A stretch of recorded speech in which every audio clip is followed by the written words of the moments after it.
नमस्कार, मैं हूं शक्ति अरोरा और ज्ञान गुरु में आपका स्वागत है। मेरे साथ हैं प्रियंका जी और हरिओम जी, जिनके बीच चल रहा है मुकाबला। कौन जीतेगा, आइए देखते हैं। आप दोनों ने कमा लिए हैं 2-2 पुण्य। प्रियंका जी, फिलहाल मौका आपके पास है, इसलिए खेल को बढ़ाएंगे आपके साथ ही। तो प्रियंका जी, अगला सवाल होगा आपके लिए और वो रहा आपके स्क्रीन पर।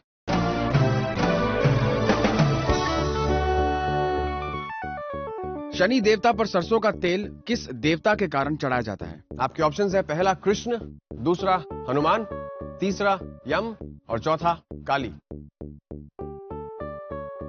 शनि के मंदिर में कभी गई हैं आप? 1-2 बार। वहां पर सरसों का तेल चढ़ाया जाता है उन्हें। कभी सोचा नहीं था क्यों चढ़ाया जाता है। अब यहां से आपको उस बात का ज्ञान मिल जाएगा जरूर, अगर आपने इसका उत्तर सही दिया या फिर नहीं भी। मुझे हनुमान जी लग रहे हैं। हनुमान जी लग रहे हैं, क्या करना चाहेंगे? हनुमान जी के साथ जाना चाहूंगी। मोहर लगाना चाहेंगे इस पर? जी। आइए हनुमान जी पर मोहर लगाते हैं और देखते हैं प्रियंका जी का उत्तर सही है या गलत।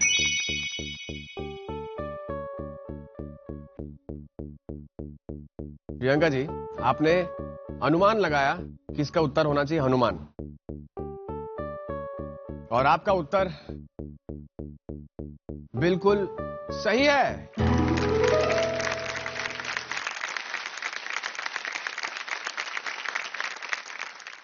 इसको कहते हैं खुशी, like I am satisfied. Satisfied, या। लक ने आपके काम कर दिया यहां पर। शनिदेव को हनुमान जी ने इतना पीटा कि चोटों को ठीक करने के लिए शनिदेव को सरसों का तेल चढ़ाया जाने लगा। मैं जानना चाहूंगी रीजन। लेकिन क्यों, वो हम गुरु महाराज जी से जानते हैं। गुरु महाराज जी, जी जी जी, ये ऐसा वाक्य क्यों हुआ? ये हनुमान नाटक में और अन्य ग्रंथों में चर्चा ऐसी आती है कि जब शनिदेव हनुमान जी के पास पहुंचे, भाई ग्रह तो घूमते फिरते रहते हैं ना, क्रमशः एक के बाद दूसरे, दूसरे के बाद तीसरे, हनुमान जी के पास पहुंचे। हनुमान जी ने कहा कैसे दर्शन हुआ? शनिदेव कहा प्रभु अब हम आपके ऊपर विराजमान होंगे, अब नंबर आ गया है। हनुमान जी ने कहा ऐसा है, जब हमारे आगे कोई नहीं टिका तो तुम कौन हो? फिर हनुमान जी ने शनि को पकड़ करके विधिवत उनकी पूजा कर दी, और जब उनकी पिटाई कर दी, अब शनिदेव के शरीर में घाव हो गए, काफी चोटिल हो गए। तो अब लगे हनुमान जी की आराधना करने, प्रभु हमने तो गलती की जो कि महाबली आप जैसे के सामने हम आ गए, प्रभु अब ये कैसे ठीक हो जो आपने इतने घाव दे दिए हैं? हनुमान जी ने कहा तुम हमारी प्रार्थना कर रहे हो तो जाओ, हम तुम्हें क्षमा करते हैं, और हम अपने भक्तों को आदेश दे रहे हैं कि जो शनिवार को तुम्हारे ऊपर सरसों का तेल चढ़ाएगा उसे शांति मिलेगी और तुम्हारा ये दुख दर्द दूर हो जाएगा। तब से शनि सिंगनापुर में लोग जाते हैं शनिवार को, शनिदेव को सरसों का तेल चढ़ाते हैं। ये इसकी बहुत बहुत खूब। प्रियंका जी, आपने सही उत्तर देकर 3 पुण्य अर्जित कर लिए हैं। जी। हरिओम जी, आपको कैसा लग रहा है? ये कदम आगे बढ़ चुके हैं आपसे। अच्छा है, बच्चे जब आगे बढ़ते हैं तो अच्छा लगता है ना? एक बार मौका मिला प्रियंका जी को तो पीछे मुड़ के नहीं देखा। क्या वो बनेंगे ज्ञान गुरु? आइए देखते हैं। प्रियंका जी, खेल को आगे बढ़ाते हैं। चौथा पुण्य कमाने का मौका और अगला सवाल चौथे पुण्य के लिए आपके स्क्रीन पर ये रहा।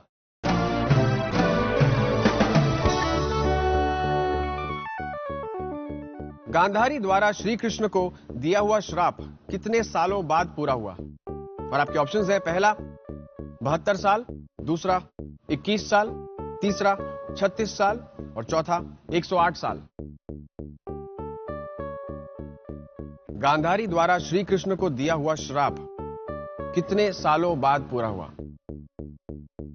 मुझे पता है उन्होंने श्राप इसलिए दिया था क्योंकि श्री कृष्ण चाहते तो महाभारत का युद्ध रोक सकते थे और उनके पुत्र नहीं मरते, लेकिन श्री कृष्ण ने जान के भी उन्होंने नहीं रोका, तो उन्होंने श्राप दिया था।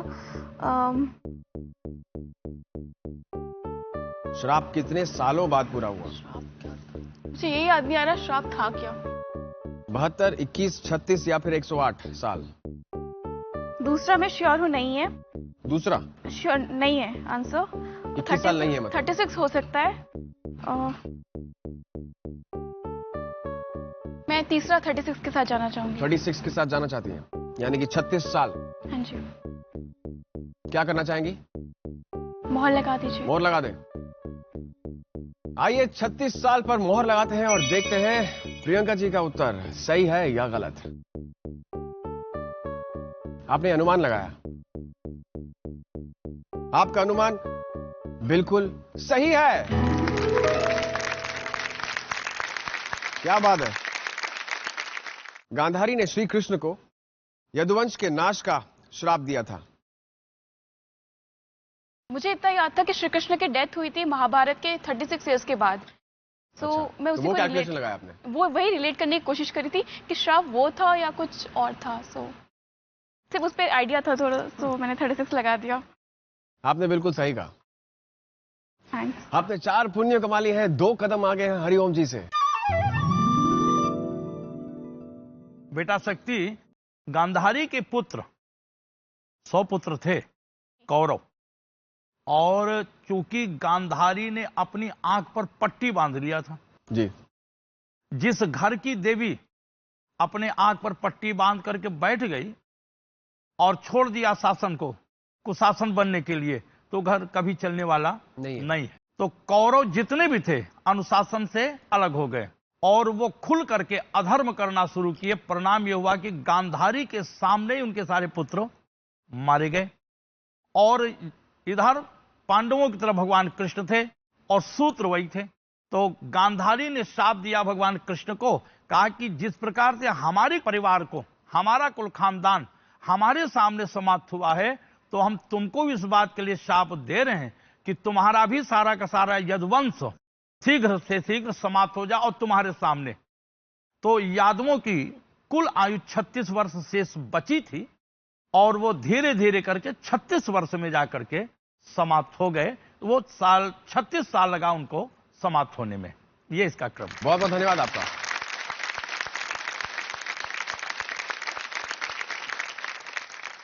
प्रियंका जी 4 पुण्य कमा चुके हैं आप, सिर्फ 1 सीढ़ी दूर हैं ज्ञान गुरु के खिताब से। जी, कैसा लग रहा है? अच्छा लग रहा है। मैं जीतना चाहती हूँ। जीतना चाहती हैं? अभी और चाह बढ़ गई आपकी? चाह शुरू से थी एक जीतने की एटलीस्ट। अब सिर्फ 1 पुण्य और आपको कमाना है। आखिरी पुण्य के लिए अगला सवाल आपके स्क्रीन पर ये रहा।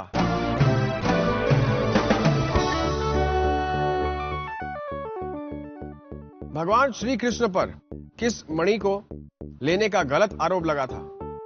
आपके ऑप्शंस हैं, पहला स्यामंतक मणि, दूसरा कौस्तुभ मणि, तीसरा अपान मणि और चौथा चक्रमणि।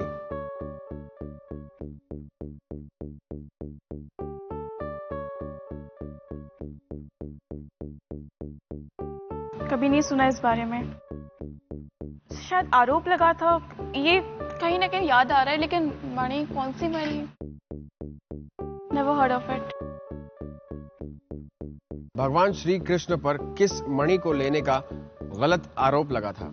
इंट्यूशन कहता है 1 या 2 में से कोई एक है। इंट्यूशन कहता है आपका? कहानी का कोई भी अंश, कोई भी हिस्सा आपको याद आ रहा है? Never heard of it. मैं कौस्तुभ मणि के साथ जाना चाहूंगी। कौस्तुभ मणि? I'm just guessing। गेस कर रहे हैं आप? सही उत्तर देगा आपको एक और पुण्य यानी ज्ञान गुरु का खिताब, और गलत उत्तर श्यामंतक मणि। स्यामंतक मणि। मोहर लगा दें इस पर। आइए स्यामंतक मणि पर मोहर लगाते हैं और देखते हैं क्या प्रियंका जी इस बार ज्ञान गुरु का खिताब अपने नाम कर सकती हैं या नहीं। भगवान श्री कृष्ण पर किस मणि को लेने का गलत आरोप लगा था?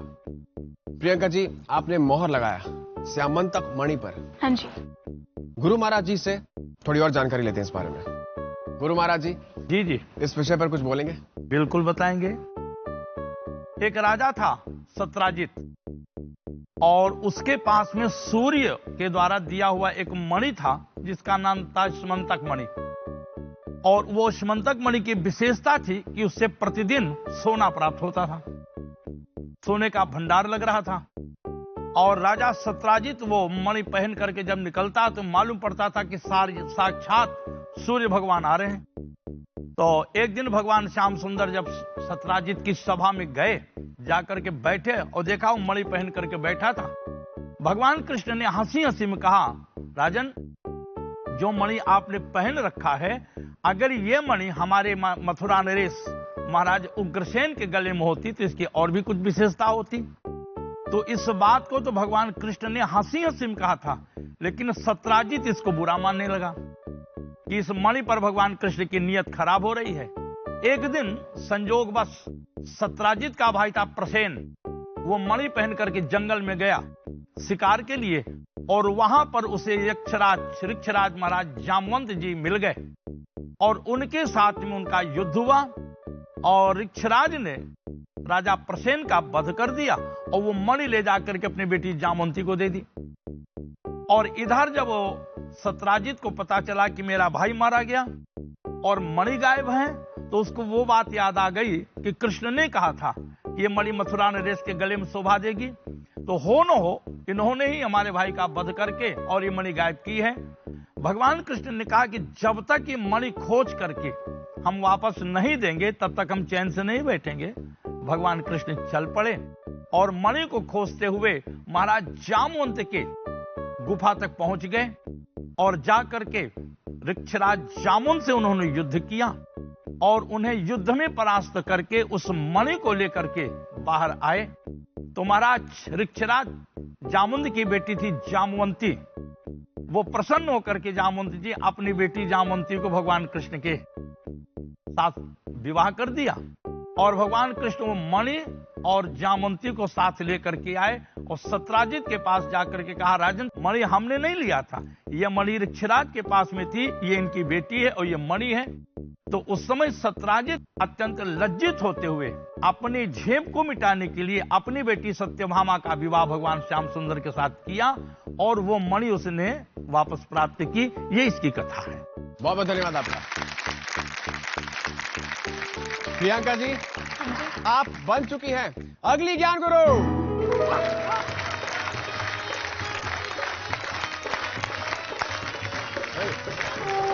बहुत अच्छा खेला आपने, बहुत खूब। आपने भी बहुत अच्छा उम्दा खेला। आ जाइए मंच पर। हरिओम जी, थैंक यू वेरी मच। आपने शो में पार्टिसिपेट किया, आपके साथ खेलकर बहुत अच्छा लगा। Thank you.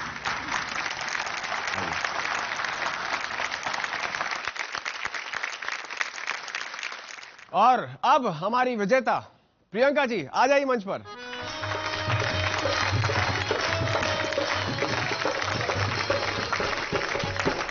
ज्ञान उम्र नहीं देखता जी, और ये आपने साबित कर दिया है। कैसा लग रहा है जीतकर? बहुत अच्छा लग रहा है सीरियसली। चलिए, ये जीत, ये खुशी का पल आपको जिंदगी भर याद रहे। उसके लिए ये लक्ष्मी का प्रतीक चिन्ह, ये चांदी का सिक्का आपके लिए। मैं चाहती हूँ मेरे डैड भी आए। जरूर जरूर,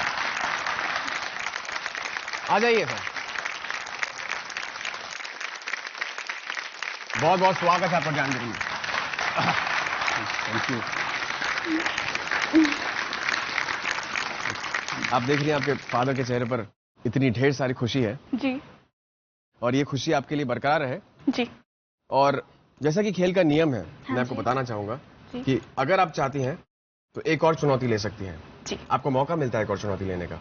क्या वो चुनौती आप लेना चाहेंगी? जरूर। लेना चाहेंगी? हाँ जी। बहुत खूब।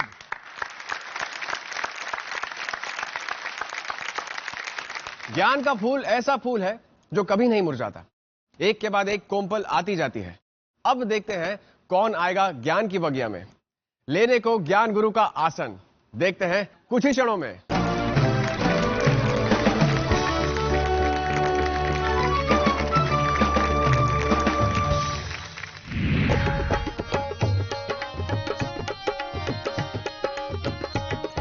साईं बाबा करते करते उमर गई सब बीत। हो बाबा दर्शन दे दो, हो बाबा दर्शन दे दो, हो बाबा दर्शन दे दो। मंदिर आते आते साईं पाँव में पड़ गए छाले। हो बाबा पाँव में पड़ गए छाले, हो बाबा पाँव में पड़ गए छाले। भीड़ बहुत है दर पे तेरे, सुन ले शिरडी वाले। हो बाबा सुन ले शिरडी वाले, हो बाबा सुन ले शिरडी वाले। बिगड़ी मेरी तकदीर बना दे, हम सब गाएं गीत। हो बाबा दर्शन दे दो,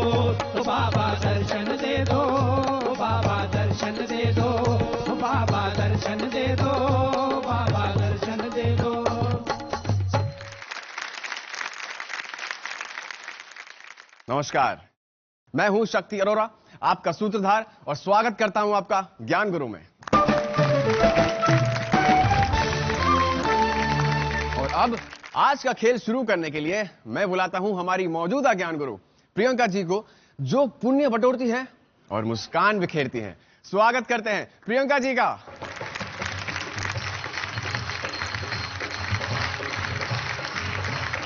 प्रियंका जी, बहुत बहुत स्वागत है फिर से आपका ज्ञान गुरु में। कैसा लग रहा है दोबारा इस मंच पर आकर? बहुत अच्छा लग रहा है। आइए स्थान ग्रहण कीजिए।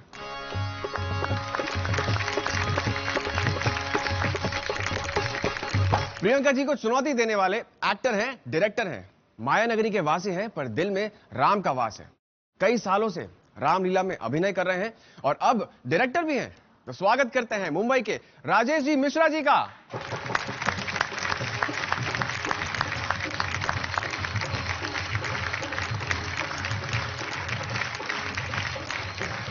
राजेश जी, बहुत बहुत स्वागत है आपका ज्ञान गुरु में। बहुत बहुत धन्यवाद आपका।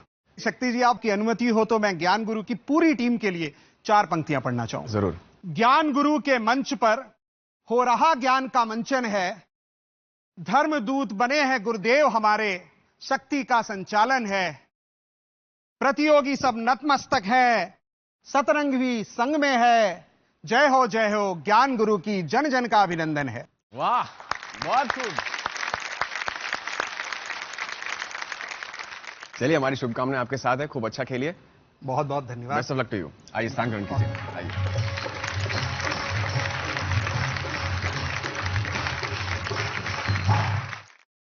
खेल शुरू करने से पहले मैं आपको इस खेल के कायदे, कानून, नियम समझा देता हूं। यहां से कुछ सवाल पूछे जाएंगे, भारतीय संस्कृति, कला, धर्म, इतिहास, रीति रिवाज से जुड़े हुए सवाल, और ज्ञान गुरु की उपाधि पाने के लिए आपको अर्जित करने होंगे 5 पुण्य। बिल्कुल। सही जवाब पर मिलेगा 1 पुण्य, और आप दोनों में से सबसे पहले जिसने 5 पुण्य अर्जित कर लिए वो कहलाएगा ज्ञान गुरु। खेल की शुरुआत वो करेगा जो जीतेगा बजर क्वेश्चन राउंड। अब ध्यान रहे, बजर क्वेश्चन पर कोई पुण्य नहीं मिलेगा। सही जवाब देने पर आप खेल को आगे बढ़ा सकते हैं, और अगर गलत जवाब दिया तो बारी आ जाएगी दूसरे ज्ञानी की। बिल्कुल। खेल के नियम स्पष्ट हैं? बिल्कुल। चलिए फिर कस लेते हैं अपनी कमर, क्योंकि शुरू होने जा रहा है ज्ञान गुरु का महासमर। तो शुरू करते हैं ये खेल लेकर प्रभु का नाम, और बजर क्वेश्चन आप लोगों के सामने ये रहा।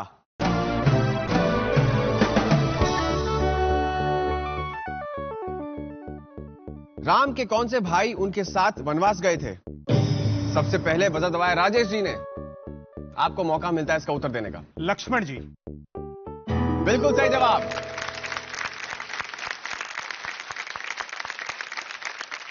राजेश जी, आपने बिल्कुल सही उत्तर दिया, लक्ष्मण, और आपने आगे बढ़ने का रास्ता पा लिया है। अगला सवाल आपको देगा पहला पुण्य, यानी इस प्रश्न से आप अपना खाता खोल सकते हैं। बिल्कुल। तो अगला सवाल आपके स्क्रीन पर यह रहा।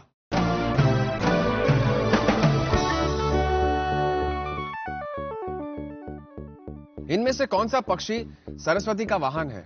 आपके ऑप्शंस हैं, पहला तोता, दूसरा कौवा, तीसरा हंस, और चौथा उल्लू। जी, मैं चाहूंगा आप हंस पे मोहर लगा दें। ओह, क्या बात है, इतने श्योर। क्या करना चाहेंगे? मोहर लगाना चाहूंगा। हंस पर मोहर लगाते हैं और देखते हैं आपका उत्तर सही है या नहीं। आपने कहा हंस, बिल्कुल सही है।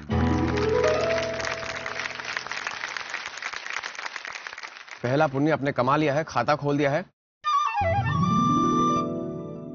बाजी चल रही है, मगर रुकना होगा, क्योंकि दुनिया में सब रुक सकता है सिवाय समय चक्र के।